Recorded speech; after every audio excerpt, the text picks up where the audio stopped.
Hola chicos, muy buenas tardes, bem-vindos a hermosa Mendoza, que como toda cidade que se preze hoje, tem um letreirão pra galera tirar foto e bombar no Insta. Essa aqui é a muito hermosa Plaza de la Independencia, mas não é sobre letreirões nem sobre Mendoza que a gente vai falar. Vocês devem ter visto já lá no @CassioCortes e aqui no canal que a gente veio pra cá acompanhar a etapa do Mundial de Superbike lá no Autódromo de San Juan.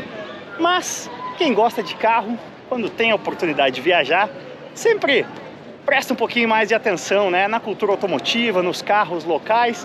E a Argentina tem sido aí alvo de certas polêmicas na internet automotiva brasileira e também na internet automotiva argentina, que também deve ter os seus altos e baixos, tal qual a brasileira, na questão de preços de carros. Então, o que eu fiz? Comprei a uma para-brisas, que é a 4 rodas da Argentina. Inclusive chegou a ter uma colaboração com a 4 rodas um tempo atrás. Aparentemente, Oroch 4x4 é a grande notícia do mês.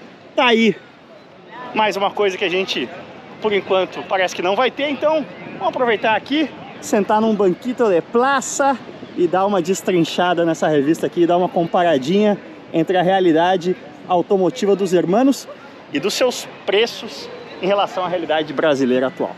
Muito bonitita a Plaza de la Independencia. Vamos sentar na banqueta cá. Primeira coisa que chama atenção, bom, ganância das publicadoras aqui, ó, 580 por uma revista. Bom, vamos começar raciocinando, né, galera? Existe essa coisa chamada taxa de câmbio, porque a moeda, no fim das contas, assim como nos Estados Unidos as coisas são medidas em polegadas e jardas, e aqui na Argentina e também no Brasil em centímetros e metros, lá as coisas são medidas financeiramente em dólar, no Brasil em reais, na Argentina em pesos. Então não existe a moeda dinheiros. Dê esse toque aí para o seu influenciador automotivo preferido que resolve ignorar a taxa de câmbio, porque ignorar a taxa de câmbio é a mesma coisa que você querer construir um campo de futebol americano que tem que ter 100 jardas, fazendo, não, eu meço em metros, porque no Brasil a gente ganha em metros, o campo vai ficar maior, então não dá para ignorar. Para você se ambientar aí, os 600 pesos aqui, 580 que a gente pagou por essa para-brisas, são no dia de hoje R$20. Pode ver até R$14 aqui, né, no câmbio oficial. A questão é que existe, como a Argentina, tal qual o Brasil, está num período de inflação muito alta, só que a gente está com uma inflação alta de 1% ao mês. Eles estão com uma inflação alta de 20%, 30% ao mês. Então a coisa está um pouco bagunçada na questão do câmbio, porque o valor do dinheiro deles está mudando muito rápido. No mundo real, na data desse vídeo, no meu cartão de crédito, está pagando 32 pesos para R$1, e nas casas de câmbio aqui de Mendoza, eles estão comprando real por 27 pesos. Então vamos arredondar 30 para 1, para a gente pensar aí de peso para real, 30 para 1, 600 pesos pela revista, R$20, que é o quê? O preço de uma 4 rodas no Brasil. Dando uma passada aqui pelo índice, né? Oroch Outsider, a 4x4 é a grande atração, motor de 163 cavalos. Que motor é esse? Será que é 1.3 turbo? Vamos chegar lá já já. Mas percebam de cara aqui uma coisa, o mercado deles é bastante parecido com o nosso, né? Jeep Renegade, Chery Tiggo 4, Peugeot 3008, mas chegando a versão híbrida.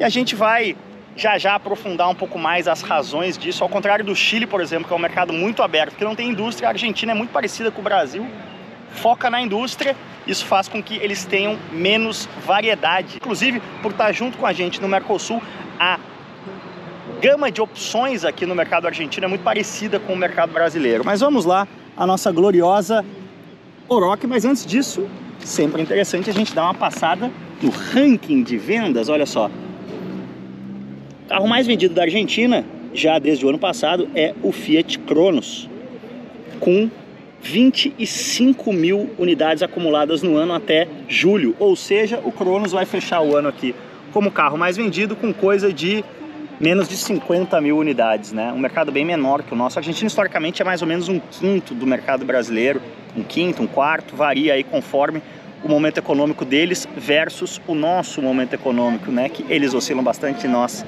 também. Mas vocês veem que, em geral, o mercado deles está em alta esse ano, né? O Cronos subindo 8%, o Peugeot 208 vice-líder com 15 mil unidades subindo 56%, certamente cortesia do Firefly chegando aqui no 208. E outra coisa bastante interessante aqui é as picapes, né? O mesmo fenômeno que acontece no Brasil, em que a estrada virou o carro mais vendido. Aqui, carros de trabalho, né, tem o seu público cativo. Então a Hilux vendendo mais ou menos o mesmo volume que ela vende no Brasil, né, se encaminhando aí para vender 30 mil unidades no ano aqui, 14 mil até a metade do ano. A Hilux é terceira, a Amarok é quarta. Vou falar um pouquinho mais de Amarok já já. A Ranger também no top 10. A Ritmo del Turbo, quer passar raiva, é fabricada no Brasil, a Duster Oroch aqui. Por que tem 163 cavalos? Porque não é flex, né? Só com gasolina. Então o motor, para gerar aí a potência que gera no Brasil, precisa do álcool, né? E agora sim, o que vocês mais querem saber e dar os seus pitis: preço. 7.476.000 pesos.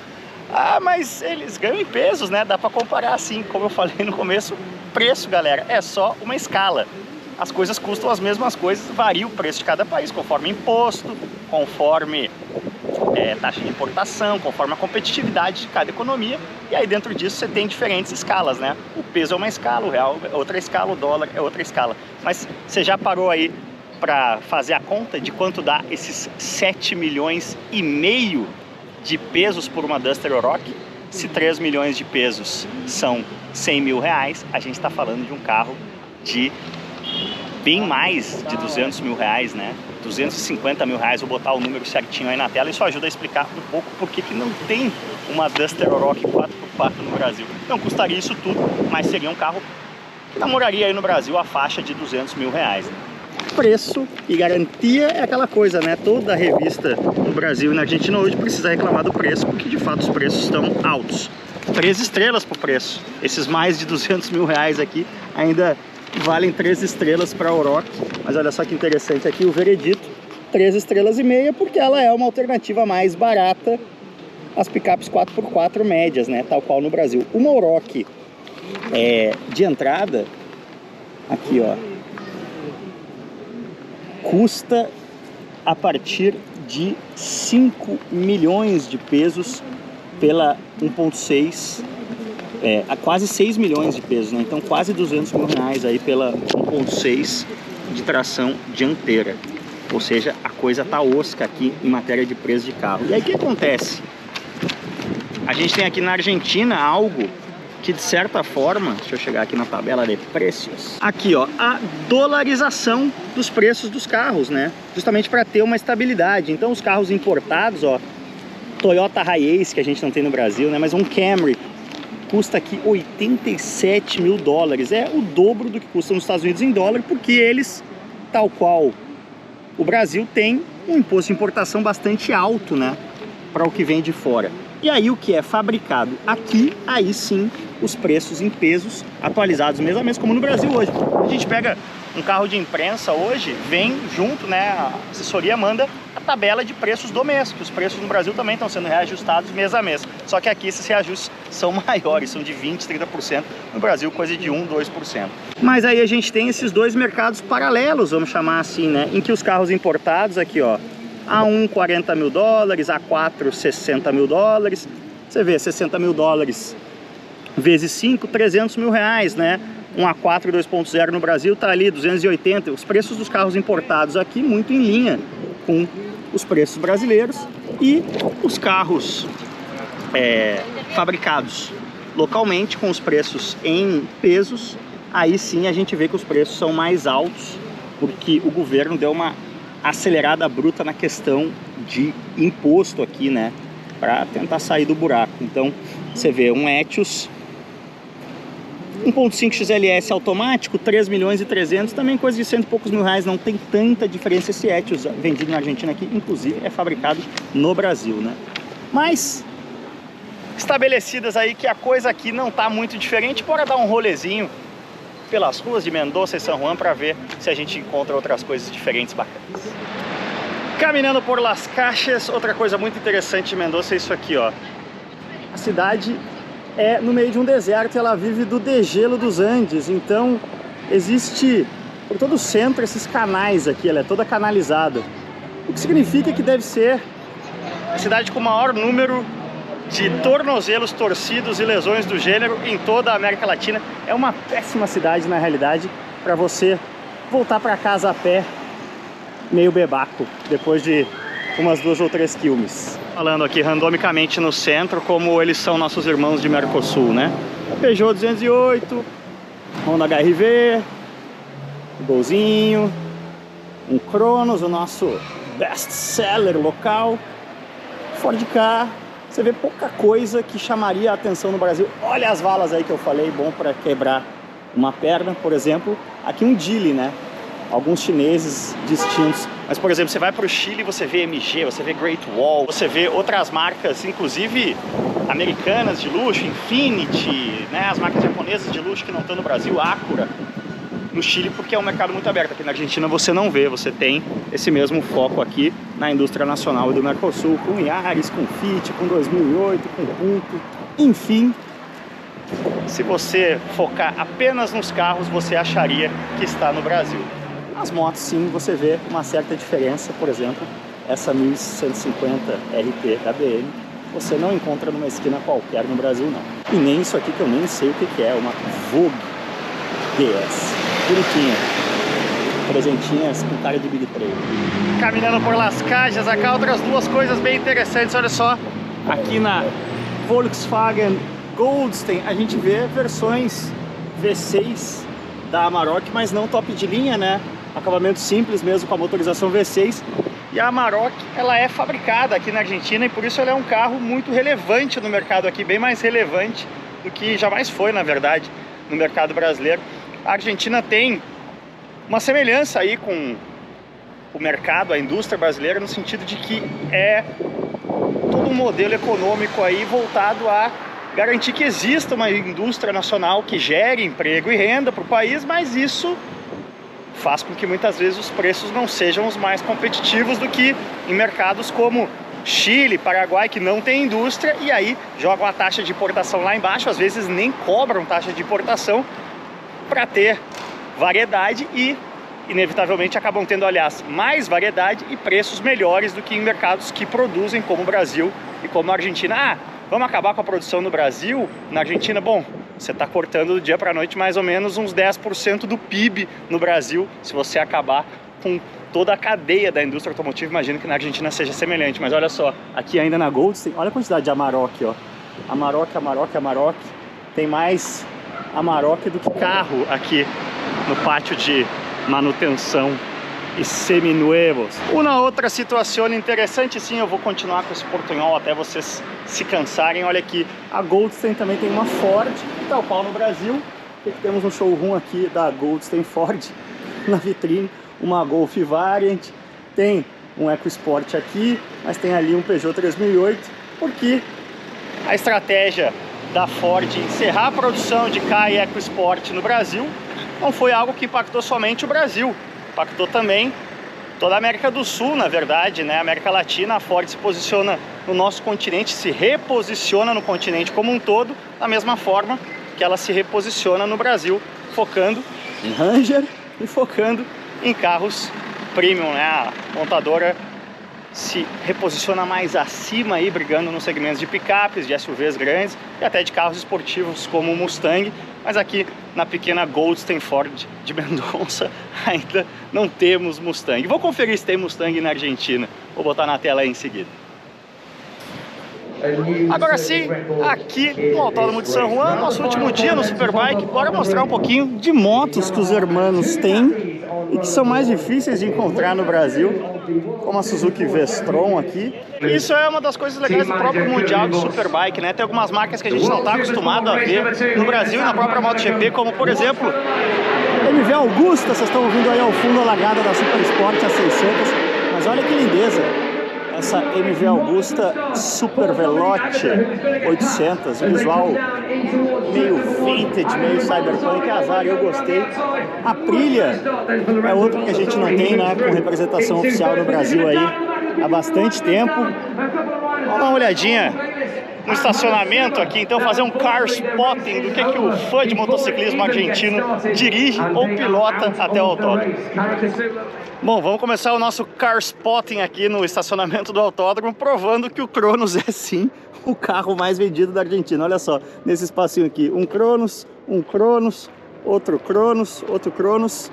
Esses são de locadora Mas ali tem outro Cronos, e aqui sim, algo diferente, né, que a gente não teve no Brasil, a geração, o Polo sedã de geração anterior europeia, né, a gente não teve essa geração do Polo, nem sedã e nem hatchback. Aqui, los hermanos tuvieron, dá para reconhecer bem aqui que geração do Polo é essa, dando uma namoradinha na dianteira, né. Aqui um outro carro que eu gosto demais, que é o Toyota Land Cruiser Prado. A gente teve a geração anterior a essa no Brasil. Hoje tá pegando preço desesperadamente. Eu ainda espero adquirir um antes que a bolha cresça ainda mais. Essa aqui tem um visual mais agressivão, né, do que a nossa. Geração de uns 7, 8 anos atrás essa daqui, né. Dá pra ver muita coisa dentro com esse filme, mas enfim. Mais um exemplo aí de algumas variedades de coisas que os hermanos tiveram e tem e a gente não, como também aqui, ó, o Citroën C-Elysée, um sedã da Citroën para mercados emergentes. Foi até o carro da Citroën no Mundial de Turismo, né, no WTCC nos últimos anos. Confesso que me parece um carro que faria bastante sentido para o Brasil, mas por essas coisas aí do mundo PSA que a gente às vezes não entende tão bem, nunca veio para as nossas bandas aqui o C-Elysée. Aí para os fordeiros de plantão, outro carro muito legal que vinha para cá nessa geração anterior, continua vindo, é o Ford Kuga, né? SUV europeu, muito aparentado do Escape. Fica acima do EcoSport aí, em termos de porte no line-up. E é a plataforma em cima da qual foi desenvolvido o nosso atual Bronco Sport, né? Esse aqui, que não tá filmado, dá pra namorar bem aqui o interior e ver que é Focus puro, né?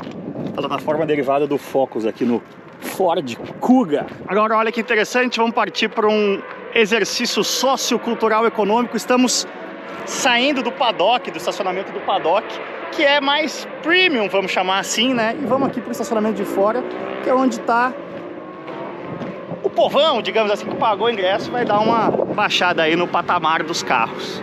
A boa notícia para os fãs de moto velocidade é que Valentino Rossi está na área. Veio aí com a sua Paratosa assistir o Superbike. Mais um fã ardoroso de Valentino Rossi aqui. Esse aqui passou talvez ainda mais do ponto. Esse aqui, para quem como eu cresceu no Rio Grande do Sul, nas praias de Santa Catarina, nos anos 80 e 90, quando havia as invasões de argentinos, é um velho conhecido, né? O Renault 9, se não me engano, esse modelo, mas é exatamente o mesmíssimo projeto do nosso Corcel, né? Corcel, Ford Corcel dos anos 60, foi uma fordização desse projeto aqui da Renault. E te digo mais, um belo trabalho da Ford, né? Aqui de frente a gente consegue ver um pouco mais de Corcel nele, mas o nosso Ford Corcel acabou bem mais bonito que a versão original do carro, né? Do projeto Renault. De Renault para Renault, né? Essa aqui, quantas vezes a gente já não viu especulada para o Brasil? A Renault Alaskan, né? Feita aqui na Argentina, motorização diesel, a mesma da Frontier, né? A gente consegue ver bastante Frontier aqui, lembrando que Renault, Nissan e Mitsubishi hoje são a mesma empresa, né? Então tá aqui a Renault Alaskan bonitona azul. Será que vem pro Brasil? Estava na hora, né, Renault? Agora ou nunca. Geração mais recente da Doblo, que a gente também no tuve em Brasil.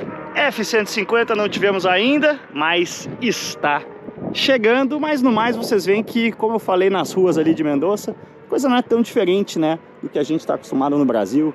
HR-V, Frontier, Golf, Etios. Mas eu vou concluir esse ligeiro exercício de car spotting com duas coisas que sim pisam na alma do brasileiro que gosta de carro quando vem pra cá. Uma é essa belezura aqui, né? Ranger Raptor. Olha só que legal, dá pra ver aqui pelo acabamento do farol o tamanho, né? A dimensão que é o alargamento aqui dos paralamas para comportar os pneuzões off-road. Aqui na traseira também alargado.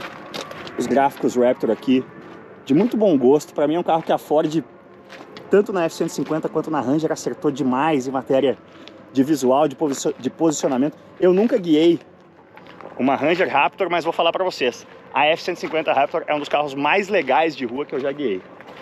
Outro que, enfim, só nos resta sonhar, tal qual na F-150 tem a marcação aqui de centro de volante como se fosse um carro de competição. E finalmente aqui, guarda que belezura! A Giulietta Blau. Sim, a Alfa Romeo nunca saiu da Argentina, né? Continua aqui desde a época em que também estava no Brasil. A Giulietta é um carro dos mais cansados, digamos assim, do line-up da Alfa Romeo. Inclusive acho que acabou de sair de linha. Hoje em dia a Alfa foca aí na Giulia e nos SUVs, né? O Tonale e o Stelvio. Mas esse carro continua bonito demais. É um companheiro de plataforma do Bravo, né? Na origem. Mas como toda Alfa, ou como quase toda Alfa, envelheceu muito bem visualmente. E eu adoraria ter uma dessas na minha garagem. Mas se você quiser namorar a ideia aí de trazer alguma coisa argentina diferente para o Brasil, funciona como funcionam as leis de importação normais, né? Você precisa esperar que o carro tenha mais de 30 anos. Então se você achar um antiguinho, xodózinho, diferentão na Argentina de mais de 30 anos, aí sim você pode tentar fazer uma importação. Beleza, galera?